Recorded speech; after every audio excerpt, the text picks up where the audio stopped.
और 7 बजने को है। इस वक्त की अहम खबर आपको दे दे जो कि आ रही है उधमपुर से। महिंद्रा गाड़ी हादसे का शिकार हो गई है और अभी तक की जो खबरें हैं उसके मुताबिक एक व्यक्ति की मौत हुई है। खाई में ये गाड़ी जो है ये जा गिरी। तो उधमपुर से इस वक्त की बड़ी खबर आपको दे दें, महिंद्रा गाड़ी हादसे का शिकार हुई है। एक व्यक्ति की मौत की खबर है। खाई में ये गाड़ी जा गिरी जिसकी वजह से ये हादसा पेश आया है।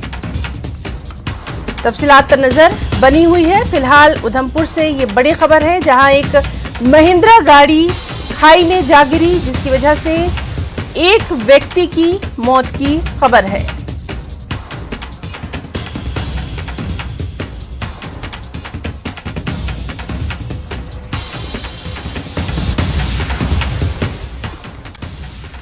एक और अहम खबर आपको दे दें, उधमपुर से ही है ये बड़ी खबर जहां एएसआई पर लगा दुष्कर्म का आरोप। महिला ने दुष्कर्म का लगाया इल्जाम। उधमपुर के रामनगर थाने में तैनात है आरोपी एएसआई और इसके खिलाफ केस दर्ज कर लिया गया है।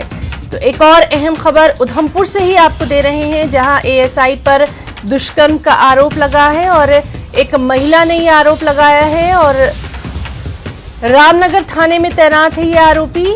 एसआई के खिलाफ केस भी दर्ज कर लिया गया है।